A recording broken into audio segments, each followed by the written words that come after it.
In a resolution, Ombudsman Conchita Carpio Morales ordered the filing of usurpation of authority and violation of Section 3A of the Anti-Graft and Corrupt Practices Act against former President Benigno Simeon Aquino III for his alleged liability in the botched operation in Mamasapano, Maguindanao that claimed the lives of 44 SAF commandos. Aquino's co-accused are former PNP Chief Director General Alan Purisima and former Special Action Force Director Getulio Napeñas. It will be recalled that in January 2015, almost 400 highly trained commandos belonging to the elite SAF launched Oplan Exodus to serve standing warrants of arrest against internationally wanted terrorists Zulkifli Binhir alias Marwan and Ahmad Ahmad Uson in Mamasapano. The SAF 44 troopers were killed in the ensuing firefight that lasted for several hours. Based on the resolution, Aquino is liable for his participation and assistance in the planning of Oplan Exodus with gross and inexcusable negligence, approving the operation with full knowledge that it was flawed, and for allowing suspended PNP Chief Purisima not only to participate in the planning but also in the running of the said operation and providing information and intelligence,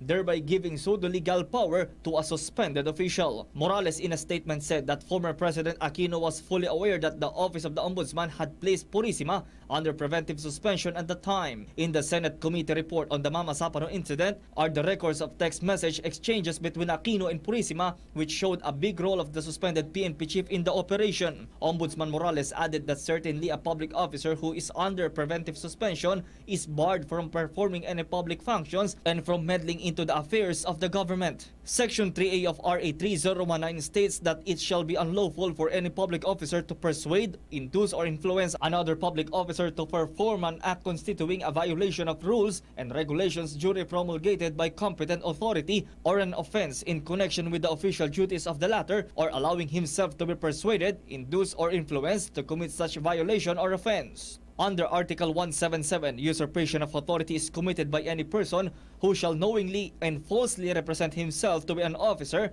agent, or representative of any department or agency of the Philippine government, or who, under pretense of official position, shall perform any act pertaining to any person in authority or public officer of the Philippine government or any agency thereof without being lawfully entitled to do so. Meanwhile, in a statement, former Deputy Presidential Spokesperson Abigail Valte said Aquino received the order of the Ombudsman this afternoon and is currently studying it with his lawyers with the end view of filing a motion for reconsideration. Julius Desamboron for The Nation.